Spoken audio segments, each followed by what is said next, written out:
Naitala ng Department of Health o DOH ang 220 deaths dahil sa leptospirosis simula Enero hanggang Agosto 8. Umabot naman sa 3,440 ang kabuang kaso ng leptospirosis sa bansa ngayong taon, mas mababa kumpara sa 5,318 na kaso na naitala sa nakaraang taon. Sa kabila nito, nasa Code White Alert na ang DOH bilang paghahanda sa posibleng pagtaas sa mga kaso, lalo na po sa mga lugar na apektado ng sunod-sunod na pag-ulan at pagbaha dahil sa habagat.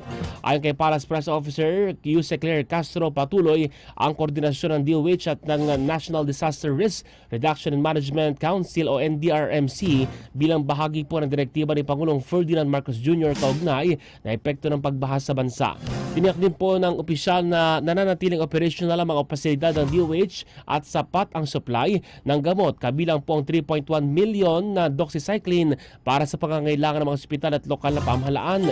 Nagpaalala naman po ang DOH sa publiko na iwasan hanggat maaari ang paglusong sa baha at agad na magpatingin kung makakaranas sa mga sintomas ng leptospirosis.